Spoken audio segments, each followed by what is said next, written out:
છોટાઉદેપુર તાલુકામાં આવેલ knowledge dam પર શિયાળે ખાલી થઈ ગયો છે।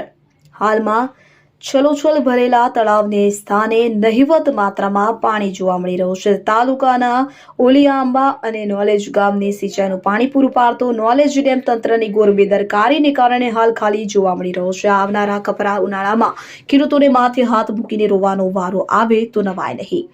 છોટાઉદેપુર તાલુકામાં આવેલ નોલેજ ડેમમાં મુખ્ય આરસીસી કૂવો બનાવવાની કામગીરી કરવાની હતી કે જે કામગીરી 2024માં જૂન માસમાં શરૂ કરવામાં આવી હતી કે જે કામગીરી દરમિયાન ચોમાસું બેસી જતા કામગીરી ચાલુ હોવાને કારણે પાણીનો સંગ્રહ થઈ શક્યો નથી।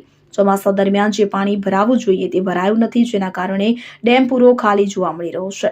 તંત્રની બેદરકારીને કારણે કહેવાય તો બીજું શું કહેવાય? શું ખેતરે ખેડૂતોને પાણી આપવા તંત્ર જશે કે કેમ?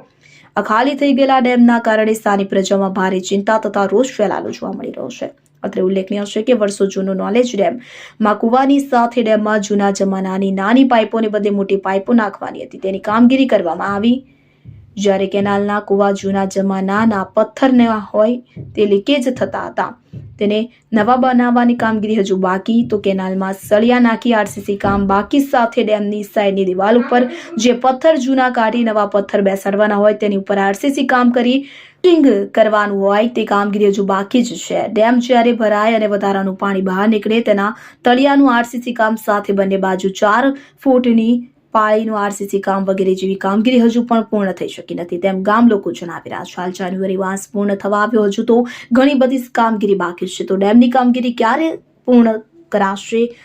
સ્થાનિક ખેડૂતો રાહ જોઈ રહ્યા છે। કામગીરીમાં કોઈ ગોટાળો તેમ પણ ચર્ચાઈ રહ્યું છે। શું આ અંગે વહીવટીતંત્ર તપાસ કરશે કે કેમ તેવા અનેક સવાલ ઉઠી રહ્યા છે।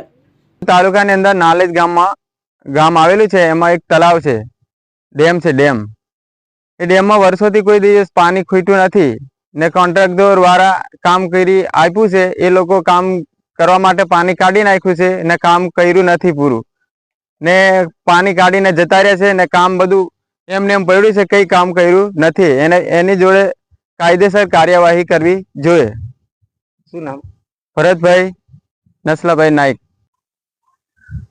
જે પથ્થરનું કામ કર્યું છે એમાં ખરખું કામ નથી થયું, ભ્રષ્ટાચાર કરીને જતા રહ્યા છે એવું લાગે છે।